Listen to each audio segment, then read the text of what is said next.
Renungan Harian Sabtu 5 Desember 2020. Belas kasihan Yesus dan perutusan para murid. Bacaan pertama diambil dari kitab Nabi Yesaya bab 30 ayat 19 sampai 21, ayat 23 sampai 26. Dan bacaan Injil dari Injil Matius bab 9 ayat 35 sampai bab 10 ayat 1, dilanjutkan ayat 6 sampai 8. Saudara-saudariku terkasih, dalam kunjungan ke sebuah panti asuhan, saat berjumpa dengan penghuni panti asuhan, teristimewa ketika melihat anak-anak yang ditinggalkan orang tua, yang cacat, lumpuh, buta, dan bisu.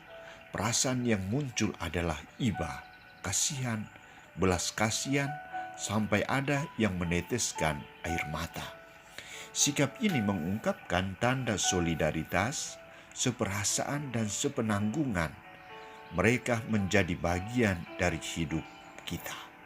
Saudara-saudariku terkasih, dalam Injil hari ini, Santo Matius menampilkan belas kasihan Yesus dan perutusan para murid. Pertama, belas kasihan Yesus. Belas kasihan Yesus muncul saat ia berjumpa dengan orang-orang yang suasana hidupnya lelah dan terlantar, tidak mendapat perhatian, pelayanan, dan perlakuan yang baik selayaknya sebagai manusia.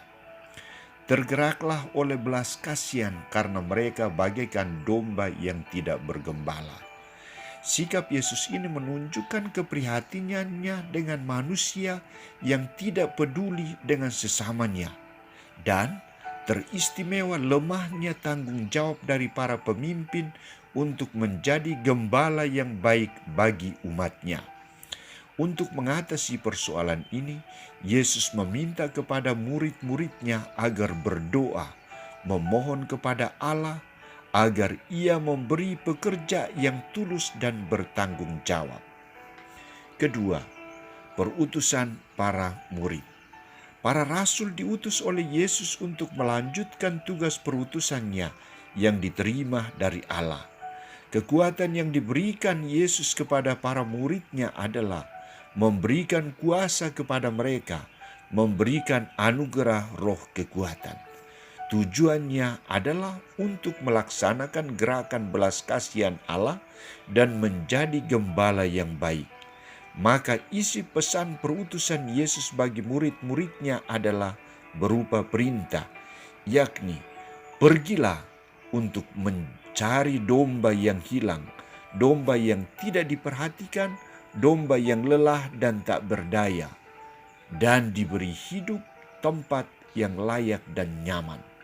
Pergilah kepada domba-domba yang hilang dari umat Israel. Perintah yang lain adalah pergilah dan beritakanlah kerajaan Allah sudah dekat. Sembuhkanlah orang sakit, bangkitkanlah orang mati, dan usirlah setan-setan.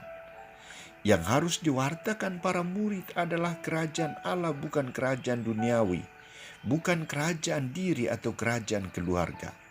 Kerajaan Allah yang dimaksudkan Yesus adalah orang sakit disembuhkan, orang mati bangkit, orang kusta ditahirkan, orang lumpuh berjalan, orang bisu berbicara.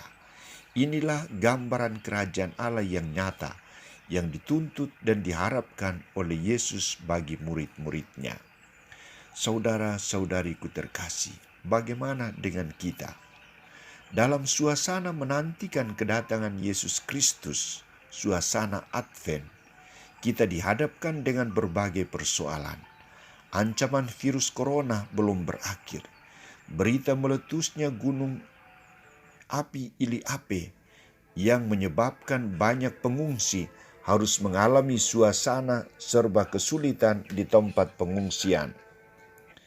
Dan juga berita banjir yang melanda kota Medan, dan masih banyak lagi berita yang lain.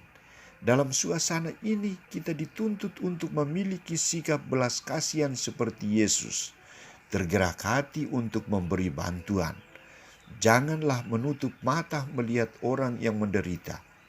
Kita juga dituntut untuk berdoa bagi mereka yang menderita, korban banjir dan korban gunung meletus. Inilah tugas perutusan yang harus kita laksanakan saat ini, dalam masa Advent ini.